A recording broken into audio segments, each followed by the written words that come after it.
Hello everyone, I am Dr. Ankita Chauhan, obstetrician and gynecologist from KIMS Hospital, Kondapur and Women's Care Clinic, Kondapur, Hyderabad.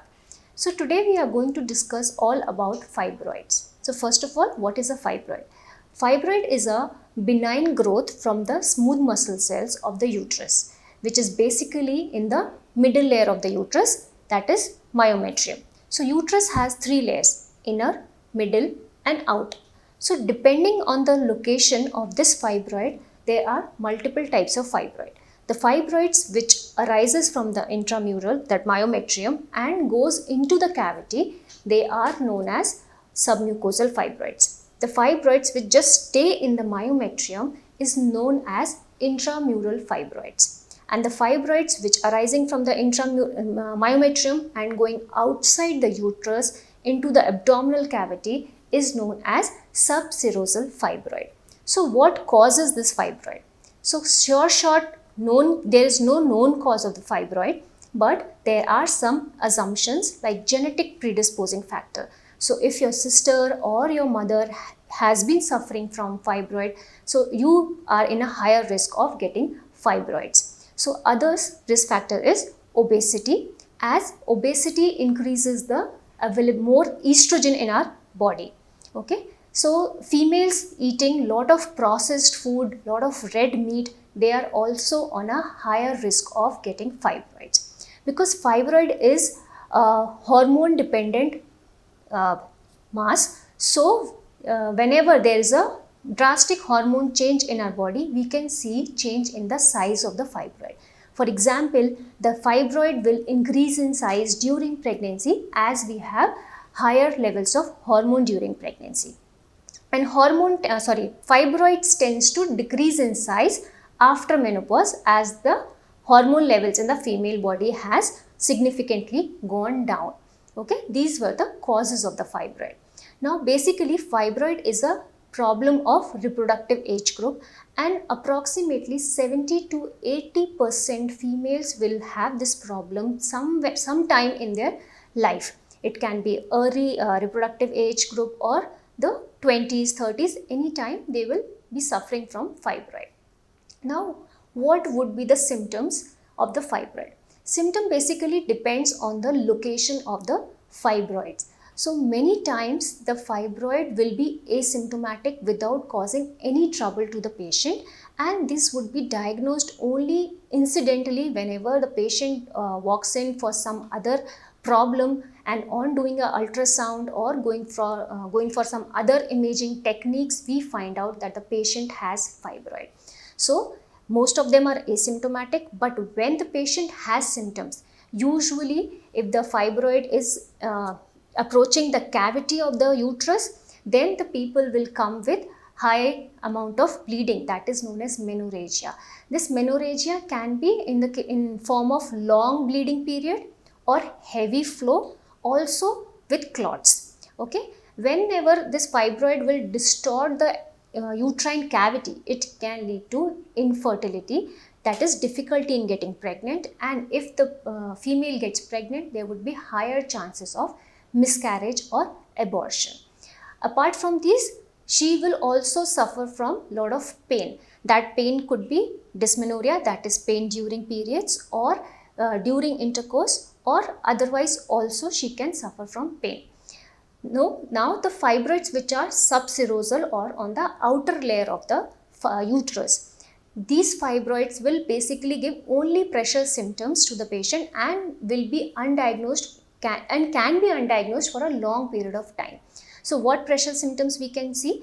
If the fibroid is anterior, it will put pressure on the bladder, and she can have increased frequency of micturition, difficulty in urination, and sometimes even retention or inability to pass urine.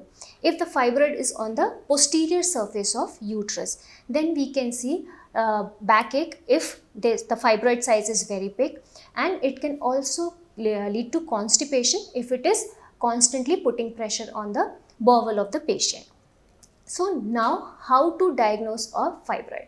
Diagnosis of the fibroid is very simple. If you are coming with some specific complaint which is related to fibroid, then your gynecologist will do a abdominal and pelvic examination. Then next steps comes a simple ultrasound can easily diagnose fibroid. But when there is a very big fibroid or too many in number, then we can go for higher imaging techniques like MRI.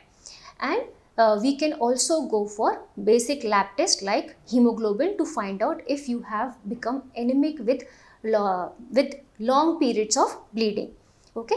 Whenever you are suffering from infertility, we can go for hysterosalpingography to see whether the uterine cavity is normal or not, or the tubes are open or not, especially in infertility cases like I already mentioned. Now, what would be the treatment? So, not all fibroids will need some treatment. The smaller ones without causing any symptom will not need any treatment. They will need only observation every 6 months to every 1 year. You will need an ultrasound to keep a check whether the fibroid is growing or not. Or if you are having some symptoms, then the medical treatment can be given, which will be a symptomatic treatment and targeting only the symptoms. If you have heavy bleeding, you can go for tranexamic acid that reduces the bleeding.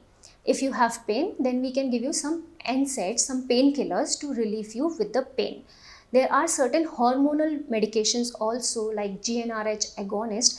These can be given especially in the fibroids which are very big in size to decrease over a period of time, and later you can go ahead with the surgery. But one drawback is there for the medical treatment, that you will get response only for the time frame when you are on medications.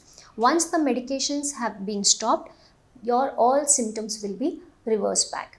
Okay, so GnRH analogs or agonists, like I already told you, it creates a state of menopause in our body. So that is why there will be lot of side effects. So it is not advisable to take them for a very long time or frequently.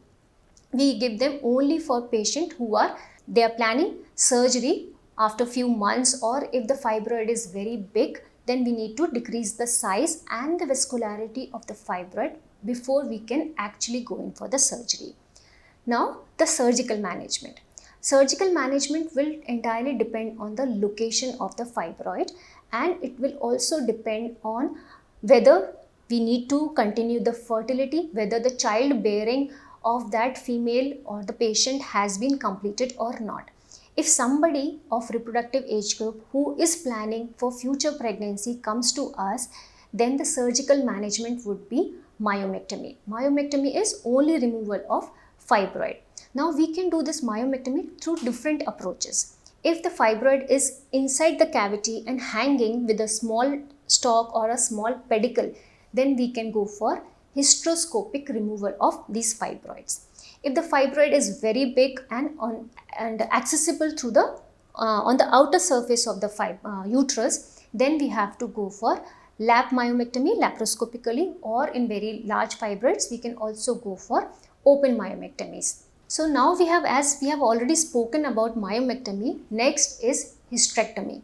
Hysterectomy is usually advisable for somebody who is nearing menopause, perimenopausal group, or somebody with severe symptoms and who has already completed their family. For hysterectomy is advisable for them. Again, hysterectomy can be done through different routes like open hysterectomies, laparoscopic hysterectomies, or the vaginal hysterectomies. That will entirely depend on the size and number of fibroids and the anatomy or history of any previous surgeries.